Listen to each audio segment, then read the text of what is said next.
James. Hi, my name is JamesB and I'm going to talk about mushroom hunting today. I first got started in this interesting little hobby because I was at the grocery store and I thought, there can't be so limited options. Like, food came from nature, there has to be more out there. And my mom noticed that there was a instructional lecture going on at the Botanical Gardens in DC, and she took me on a date there one afternoon. And I ended up talking with the presenter for about an hour afterwards, asking him all kinds of questions about where to go look.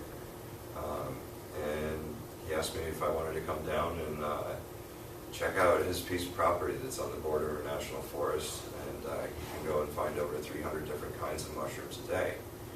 And also, one common misconception is that mushrooms are poisonous. There's actually 3,000 you can eat, 250 that will make you sick, and 7 that will kill you.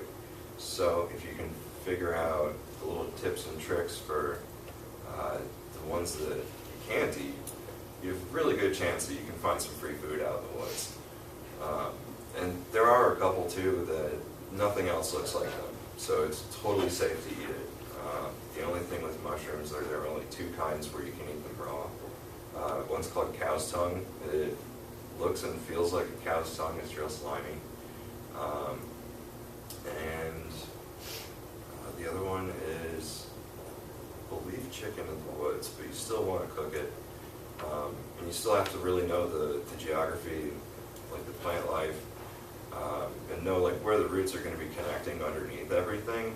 Because if things are near pine trees, they can uptake all kinds of toxins and things that really aren't good for people. So those ones are best for just leaving in the woods. But if you find like a little habitat where you keep seeing like recurring mushrooms, it's much easier to find them as you go along. So you can just be like, oh, they'll be over there. The easiest thing to look for is 3 and 4 foot wide oak trees at the base, and then the very top of the trees is starting to die. And that means that it's got an infection, it's near the very end of its life. And you go 5 days after the rain for finding mushrooms, especially the real big ones. It takes them a little while to start growing. So after it rains, wait 5 days and just go for a nice scenic walk in the woods. And you'll get to the point after finding them where you can smell them when they're near. So just walking around, you don't really need to be paying much attention. You'll just get a whiff like out going deer hunting, and you'll just know that they're close. So you just follow the wind, and there they are. But yeah, it's a really interesting hobby. The first 2 weeks that I found mushrooms, like started the hobby up, I found $1,100 worth of mushrooms, and I've been working on getting a license to sell to restaurants. Because if you can just walk out and pick up money or food, why not? I think it's a skill everyone should learn.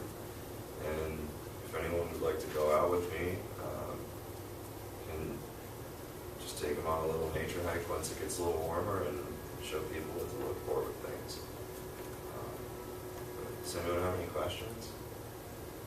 Are you into like truffle farming? No. Truffles they're really complex. You need the specialized animals to find them. Like China does the farming of them, where they basically just have like a line of people that just line the countryside.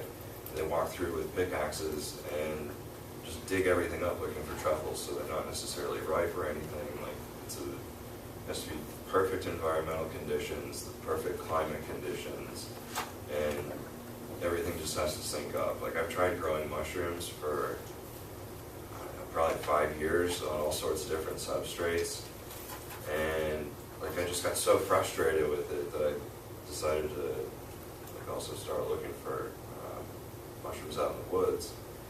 And the ones that I was trying to grow were 100 feet from my house the whole time. It's just that I was trying to force them to grow in an environment that was not perfectly suited for them.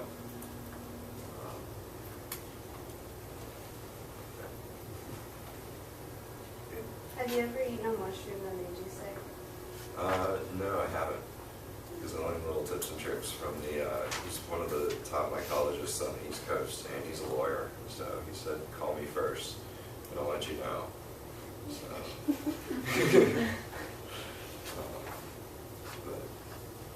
any other questions? All right, thank you.